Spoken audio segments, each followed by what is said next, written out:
Kapan dan bagaimana orang-orang Turki, salah satu pasukan terakhir Islam, diperkenalkan dengan agama Islam? Apakah mereka menerima agama Islam karena paksaan seperti yang banyak orang katakan? Ataukah ada alasan lain untuk menerima agama Islam? Apa yang terjadi antara orang Arab dan orang Turki? Mari kita lihat pengenalan agama Islam kepada orang-orang Turki. Allah Subhanahu wa Ta'ala telah mengutus ribuan nabi sebelum Nabi Muhammad SAW. Beberapa dari nabi-nabi itu juga diutus ke tanah Turki pada masa lalu. Jadi mereka telah percaya pada akhirat dan pada keesaan Tuhan. Mereka tetap menjadi satu-satunya bangsa yang tidak pernah menyembah berhala, hanya beriman kepada Tuhan Yang Maha Esa. Simo Kata, seorang sejarawan Romawi Timur, mengatakan hal-hal berikut tentang kepercayaan orang Turki sebelum adanya agama Islam. Orang-orang Turki tidak menyembah apapun selain Tuhan yang menciptakan langit dan bumi. Mereka mengorbankan kuda, sapi, dan domba untuknya.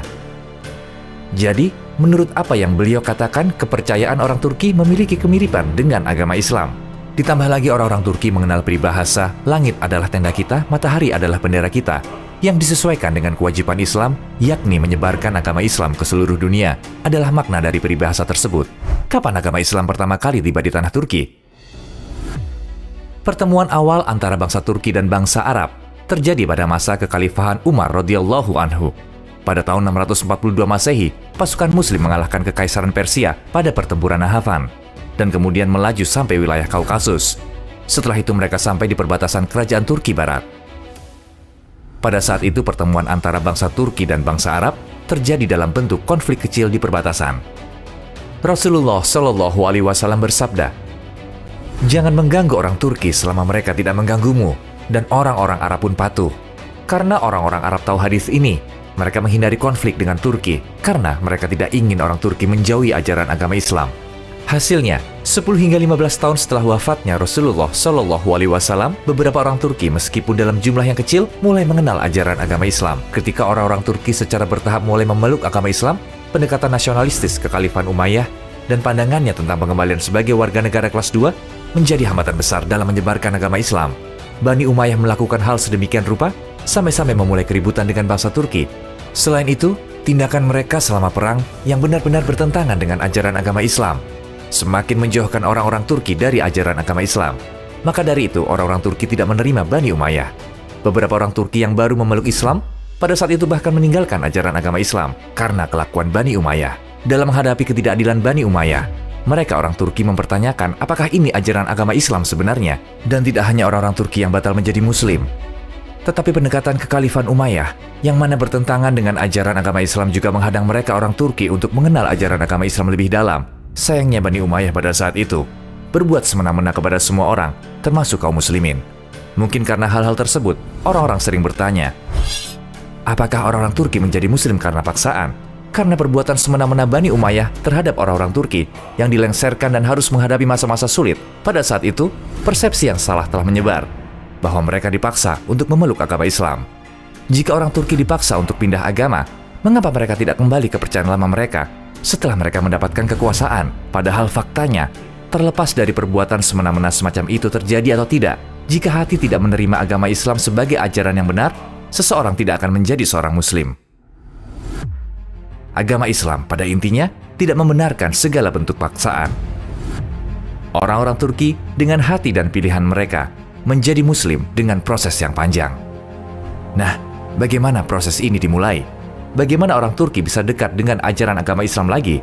Karena pemberontakan besar dan perang saudara yang pecah pada tahun 750 Masehi, Bani Umayyah terbagi menjadi dua. Akibat dari pemberontakan ini, kekhalifahan Abbasiyah didirikan menggantikan Bani Umayyah, dan semua perlakuan yang salah dari Bani Umayyah telah berakhir. Tak lama setelah kekhalifahan Abbasiyah didirikan, sebuah perang yang merupakan titik balik dalam sejarah dunia pecah. Pertempuran Talas. Mengambil keuntungan dari kekacauan di dunia Muslim, orang Tiongkok mengambil alih kota Fergana, sebuah distrik perbatasan dengan kekhalifahan Abbasiyah. Tujuan utama mereka tidak hanya untuk mengambil alih, tetapi juga untuk menyebarkan kepercayaan mereka di Asia Tengah. Mencegah orang Tiongkok yang memulai kejadian ini, kaum Abbasiyah menghadapi orang Tiongkok di medan perang di tepi Sungai Talas. Ada suatu hal yang sangat penting yang mengubah jalannya pertempuran. Bangsa Arab belum pernah bertemu dengan bangsa Tiongkok sebelum peristiwa itu. Bangsa Arab tidak hanya akan melawan bangsa Tiongkok, tetapi juga melawan bangsa Turki dalam pertempuran ini. Ya, bangsa Turki Karluk yang hidup selama zaman terkelam dalam sejarah Turki. Bekerja sebagai tentara bayaran, mereka tidak memiliki penghasilan yang stabil. Jadi mereka mencari nafkah dengan cara ini. Dikarenakan Jenderal bangsa Tiongkok Jenderal Gao mengetahui hal ini, beliau membuat kesepakatan dengan pemimpin bangsa Turki Karluk dan bersekutu untuk menghadapi orang-orang Arab. Jadi, pertempuran Talas adalah perang di mana 3 bangsa berpartisipasi. Beberapa hari pertama perang sangat brutal. Dan pasukan bangsa Tiongkok secara tak terduga mengungguli perang melawan bangsa Arab.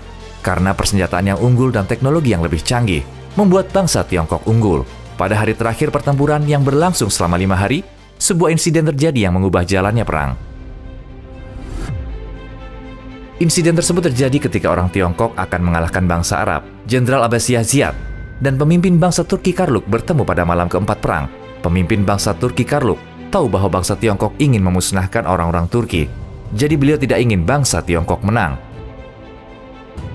Masalahnya bukan lagi tentang uang ataupun mencari nafkah. Beliau ingin memberi pelajaran kepada orang Tiongkok karena semua perbuatan semena-mena yang mereka alami selama bertahun-tahun. Di sisi lain, beliau pun tidak bisa melupakan perbuatan semena-mena dari Bani Umayyah. Jenderal Abbasiyah Ziyad berjanji bahwa apa yang terjadi di masa lalu tidak akan terjadi lagi. Beliau menginginkan bangsa Turki menjadi sekutu dari kekhalifahan Abbasiyah yang baru didirikan. Pemimpin bangsa Turki itu percaya pada ketulusan Ziyad dan setuju untuk bertempur melawan Jenderal Gao bersama-sama. Pada hari terakhir pertempuran bangsa Turki Karluk menjadi pihak yang mengubah jalannya pertempuran.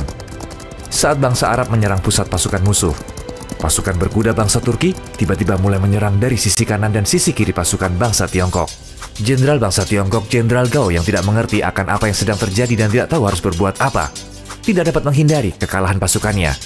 Pasukan bangsa Tiongkok akhirnya kalah dalam pertempuran yang memakan banyak korban dan meninggalkan banyak tawanan.